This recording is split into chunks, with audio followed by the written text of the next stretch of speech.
Hi, and welcome to another episode of About the Authors TV. I'm your host, Jake Brown. Juliette Faye is impossible to resist in the esteemed opinion of the Literary Guild, and from the launch of her career with Shelter Me, the Boston Globe promised that Faye keeps the reader engaged with a vivid descriptive palette, evoking the little details of life in a small town, a specialty she's made an art form out of over the past decade. The Library Journal would next discover within the pages of The Shortest Way Home that Faye once again draws the reader into an absorbing world, adding smartly that she also incorporates characters from her previous novel, Shelter Me, and these glimpses into their future are a joy. Verdict: Faye is one of the best authors of women's fiction, and her novels are not to be missed. Booklist found Deep Down True to be a heartwarming, funny, well-penned, and unexpectedly suspenseful novel, concluding that this is a solid page-turner, right through to the touching end, while she continued giving readers new hits with Catch Us When We Fall, City of Flickering Lights, The Tumbling Turner Sisters, who impress shelf awareness with the way Faye's historical novel probes the personal lives and questions the era with adventure and aplomb, and her latest The Half of It. And we're excited to talk with her today about it all. Juliette, welcome. Thanks so much for being here. You travel all the way back with readers to the roaring 20s in a wonder of a work where the Library Journal was so moved as to crown you one of the best authors in women's fiction. When did Irene, Millie, and Henry first leap off the train and into your imagination on their way into the silent movie business in Hollywood circa 2021? The silent movie business in Hollywood circa 1921 in the City of Flickering Lights, where Publishers Weekly observed that you vividly capture the grit and glamour in 1920s Hollywood. It's a dishy but never salacious tale, chock full of details that'll delight readers. I learned about the silent movie industry when I was writing my previous book, which is about vaudeville. And one of the reasons that vaudeville kind of died was the rise of the silent movies. Silent movies were getting better and better. They were at first kind of considered kind of a fad, and people didn't really pay too much attention to them. It was something poor people did. They went to Nickelodeons, that kind of thing. But then as the movies were getting better and longer and more interesting and more involved, wealthier people were starting to go, and they were becoming more of a moneymaker. And so the movies, sort of had their ascendancy when they were sort of blocking out vaudeville, and vaudeville houses were being turned into movie houses and that kind of thing. And at first I was like, are you kidding me? Silent movies? They're ridiculous, all that silly stuff. But then the more I sort of learned about it, and then I started watching silent movies, I was so fascinated by the fact that they were really pretty good. I mean, some of them, Charlie Chaplin was amazing, Mary Pickford. I mean, these people knew how to act and project themselves, and not necessarily in that dramatic, sort of overly emoting way. And the other fun thing about learning about Hollywood was it was crazy. I mean, Hollywood's kind of a nutty place anyway, but back then there were no rules. I mean, there were no stunt people. Like, everybody's doing their own stunts. It was a very tolerant place. It was probably the only tolerant place, semi-tolerant place in the world where you could be gay, or you could be having a relationship with somebody who wasn't your same race, or that kind of thing. So the more I learned about that, I also was fascinated by the fact that women were kind of running Hollywood early on. And, in recent years, it's gotten better, but women have been so shut out of so many of those important roles. And but back when it wasn't making any money, women were allowed to do it. So they were, there was big directors and producers who were women. And it was a rough place because there was so many. As soon as the movies kind of got going, people, especially women, said, I'm not terribly interested in the few jobs that I'm really allowed to have in the normal world, but I could be on the movie screen. I could do that stuff. So women especially were sort of pouring into Hollywood, and they go straight to the studios for an extra cattle call, or that kind of thing. And so there was just, then as now, too many people for the industry to absorb. And so drugs was a real problem. Prostitution was a real problem. I mean, people were just trying to get by any way they could to see if they could get a toe in those studio doors. And so I was amazed to find out, like, heroin was a big issue back then in Hollywood. I didn't realize that was, something that was going on back then. So it could be very gritty, and certainly the casting couch was something that was, fully in enforce it back then. Helen Spencer faces a moment in your latest book, The Half of It, that so many do in life. Where his book list reveals, this tender novel explores regret, loss, and hope with humor and plenty of heart. Recommended for fans of heartwarming and moving relationship fiction. Was this based on a real friend or acquaintance of yours who found herself in a similar place your main protagonist was when Cal Crosby reappears back in her life? I originally had the idea because it was because of the pandemic, honestly, and I was so fascinated by how people were just taking that sort of pause to reevaluate their lives. Is this the job I want to be in? Is this the person I want to be with? Is this the town I want to live in? Am I doing it right, kind of stuff. And so I thought, that was really interesting to sort of take that look at people reevaluating and reviewing. And what if you looked back and you really had some regrets? What if you said, wow, I just really got off course here? And I sort of started with this idea of this 58-year-old woman looking back on her life. That was how old I was when I wrote the book. Luckily, I do not have the same regrets, but she's looking back on her life and she's really thinking, wow, things went off course for me. Things really went awry and not knowing what to do about it. And I had this idea that she would meet another person of her age. She's a grandmother, he's a grandfather, and the two of them would sort of help each other sort of untangle some of that stuff and go back and figure out if they could sort of make that course correction. And I thought, that's boring. What if this guy is the reason for the mess that got made all those years ago, that sort of tripped off this domino effect of things, her making decisions in her life that got her, sort of progressively into the wrong direction. And so that's how I came about it. I've always wanted to write a reunion story, and where people separated by a good chunk of time. For the two of them, it's 40 years, sort of come back together and see each other.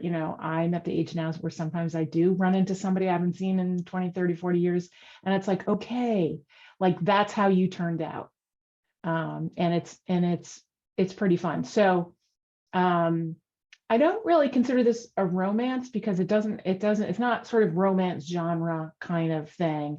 I consider it more sort of almost like family, sort of, because there's a lot about their families in it and that kind of thing. So when you think about the pandemic, it's such a fascinating thing to write about, and all the psychological things that happen and all the, there's so much material there. It's really tempting.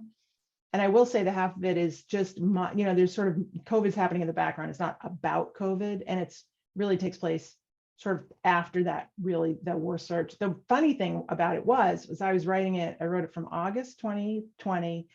I finished writing just the first draft, March 2021.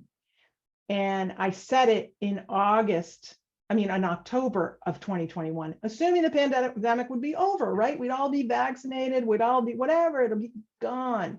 And so I kind of wrote it as if the pandemic was in the past. And then it was like, whoa, like I gotta, so I like throw in a couple of masks, I wanted to be realistic, but I also didn't want it to be about COVID. So that's how I threaded the needle on that one. What's your favorite part about writing within that family dynamic of supporting cast characters that makes them so colorful? Right. I love doing secondary characters because you can really kind of go off the map a little bit with them, and they can be a little kooky and how they in their sort of seemingly smaller roles really impact the story. So one of the things that's kind of special about this story is Helen's son-in-law is Cormac McGrath, and Cormac is a secondary character in 4 of my books. So he's sort of the uniting thread. He's never the main character. He's always the secondary. He's the best friend of one main character. He's the cousin of another. And I actually another book that I just finished, which will also be set in the same little town with some of the same characters.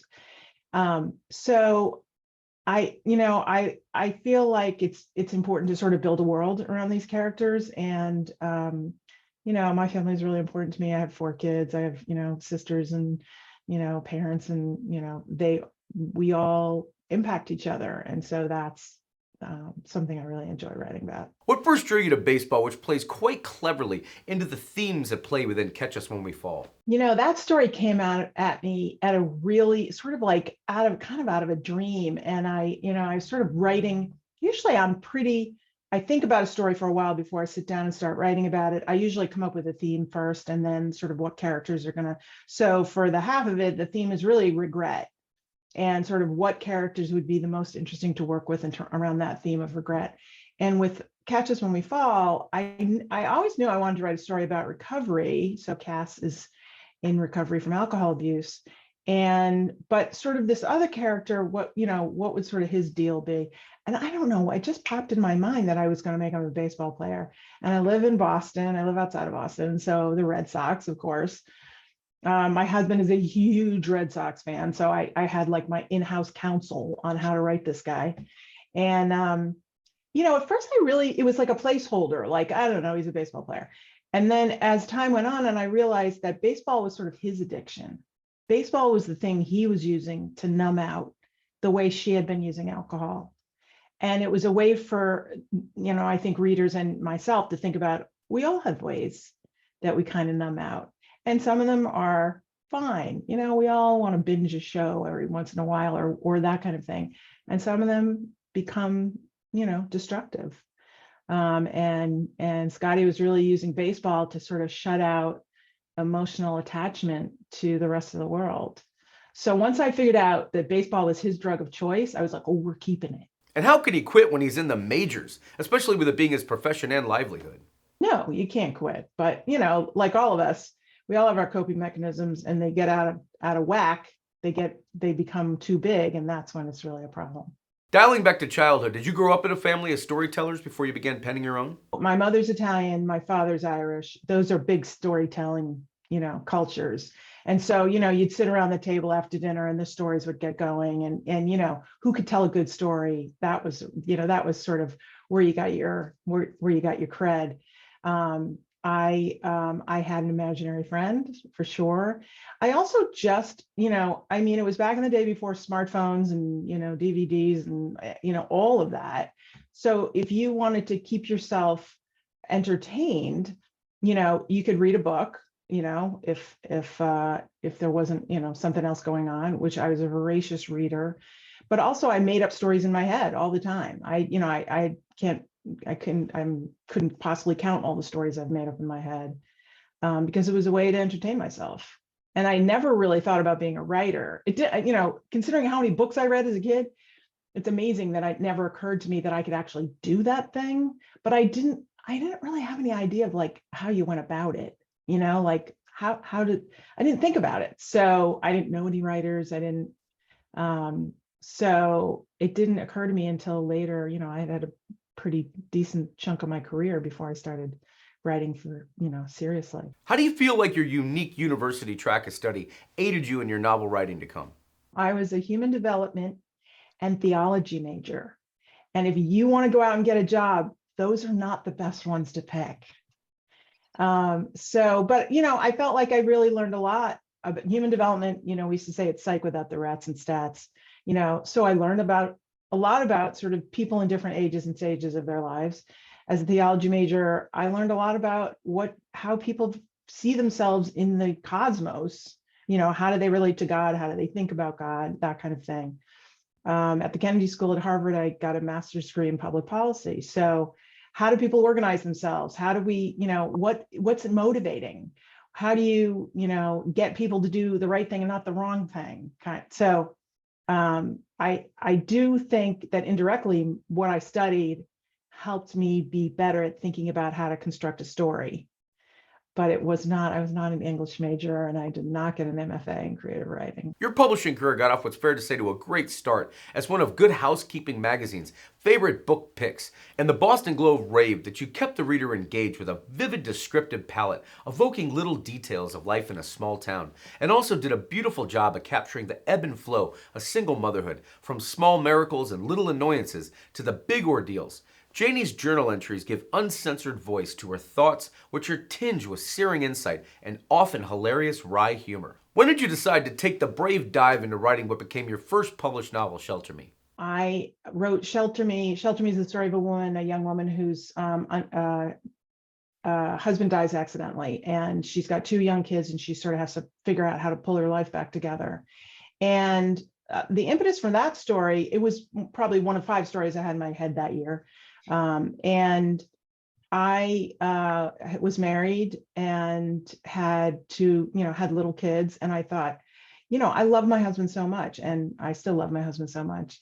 What would I ever do if something happened to him? And writing is sometimes a way for me to manage my own anxieties, like, well, it's not going to happen to me because I made it happen to this other person, and she's not me.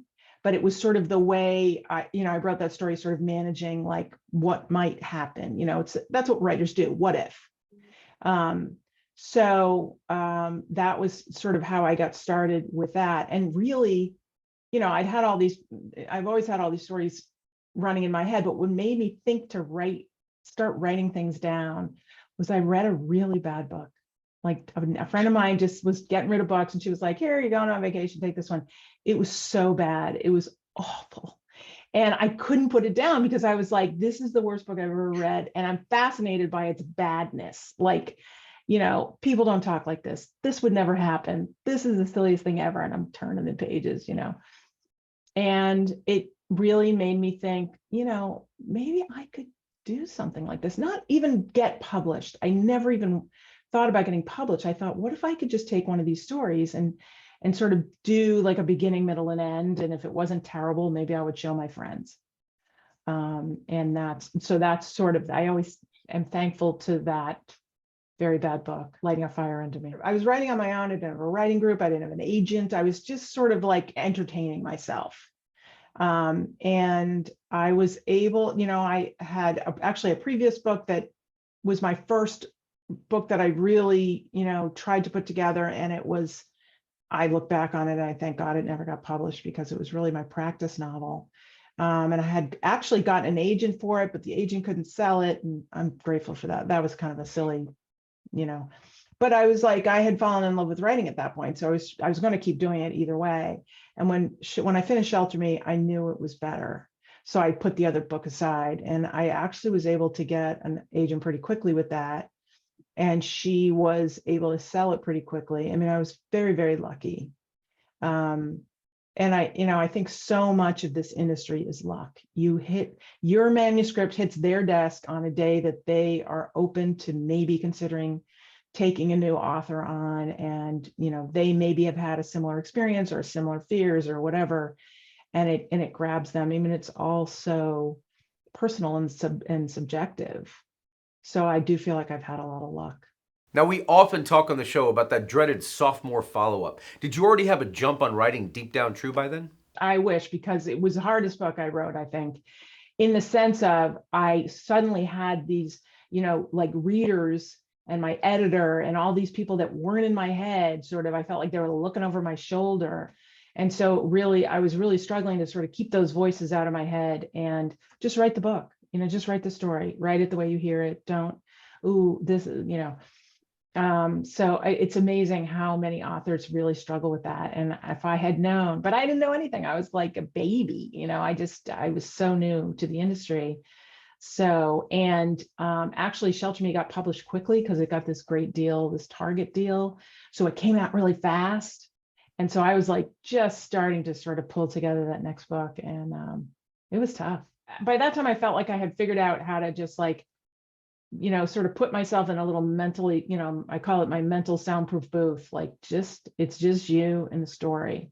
So that book definitely came easier to me. And I think ever since then, I've tried to sort of just say, you know what, you got to write the story that's in your head and not, get too crazy with trying to chase the market or, any of that. It sounds like you enjoy setting stories like this back in the familiarity of Bellum, where some of your others are based, versus those backdrops that take you everywhere in time and geography. I like it both. So Bellum, the little town where some of these books are taking place, is really a little bit of a ripoff of my home, where I live, because I never thought anybody, it never occurred to me. So it was sort of like I was just pleasing myself. And I thought, I could make, I rearrange the names of the town, the baseball field and the bar we all go to, and that kind of thing. So it's kind of fun because it feels really familiar to me. And yet doing the Tumbling Turner Sisters, where these girls are traveling, these four sisters traveling by train from little town to little town, all over upstate New York, or, City of Flickering Light in Hollywood. I really do like learning about these places that, or these times that I don't know anything about. So I kind of like it all. Teenagers Gert, Winnie, Kit, and Widow Nell take quite a trip together on the page, and the Tumbling Turner Sisters, which the Historical Novel Society crowned as a tour de force, by turns hilarious and full of unexpected surfacing depths. This is a class act, indeed highly recommended. What was most fascinating here about traveling with the circus down the vaudeville rabbit hole? So after The Shortest Way Home, I was kind of stuck, and usually ideas are coming at me all the time, and it was the only time I really felt like I had sort of a writing block, like what's next. And I had my dad over for lunch one day. He came over for lunch, and he said to me, "How's the writing going?" And I said, "Not very good, Dad. I really don't want to talk about it." He said, "All right, I got some ideas for you." And I was like, I didn't really want to talk about it, but okay. So his first idea was that I should write a book about President Lincoln. He's obsessed with President Lincoln. And so there was some aspect that, of Lincoln's life that he thought I, should be covering. And I was like, gee, Dad, I don't really write biographies. And then he said, "I got another one for you. Oliver Cromwell's Violent Domination of Ireland." I was like, "Dad, you read all my books. Like, this is not what I do." But while he was talking to me about sort of Ireland and how his people came over and they lived in upstate New York, I remembered that his grandfather, my great-grandfather, was a vaudevillian. And I'm sitting there at lunch, he's talking about Ireland and odd, terrible things Oliver Cromwell did, and I'm going, vaudeville? Like, hold on.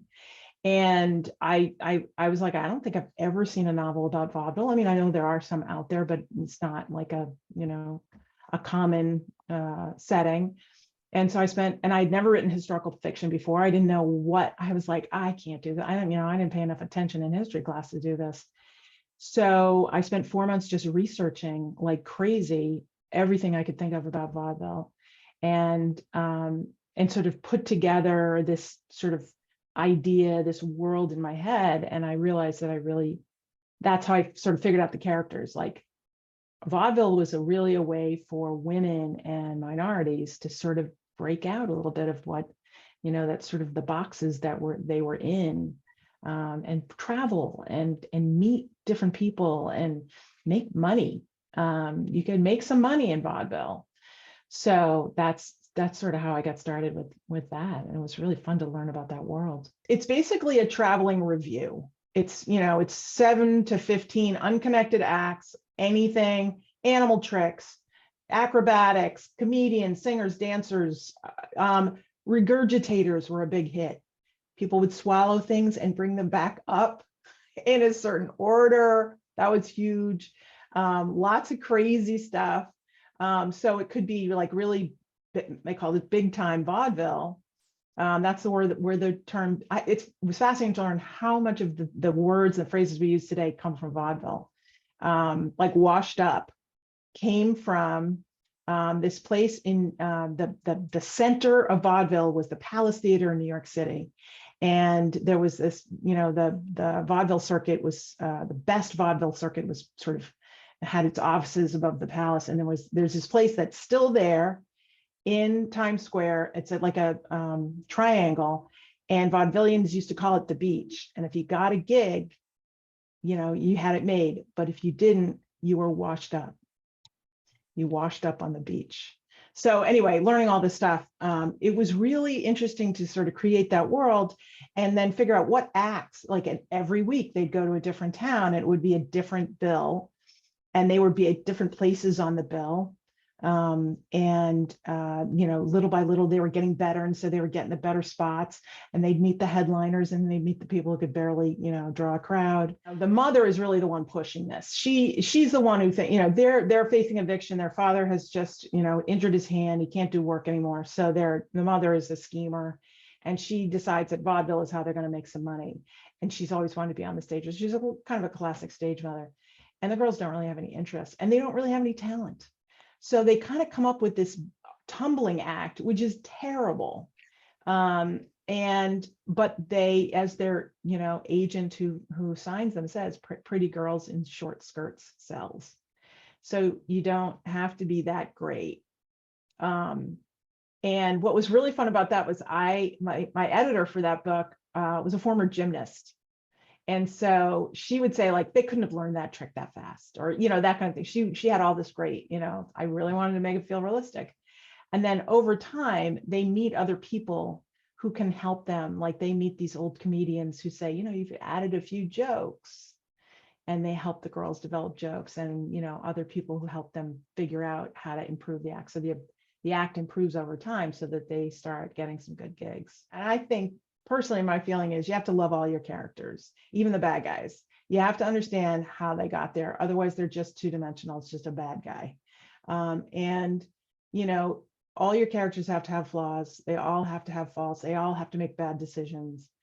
But they also, everybody has something about them that's lovable too. So I can't say, like, the story is told from the first person perspective from Winnie and Gert, who are the two middle sisters, and they're the most different from each other. And I'm a little bit Winnie and I'm a little bit Gert, I didn't know if I could do it. And so to write that book and have it be so well received was really like, okay. And also to find out myself, like, I'm a good researcher. I can figure out, and, I have friends who in the historical fiction world who say, you use 3% of what you learn. And, the trick is not to keep shoving in facts of, like, I learned this other cool thing, and let me shove it into the story somewhere. The story has to come first, not all the cool stuff you learned.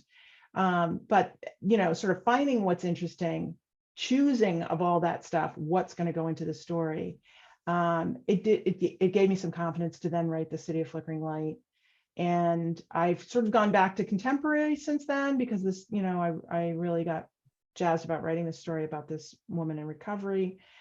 But, that's not to say I would never do historical fiction again. So yeah, it did make me feel like I can do.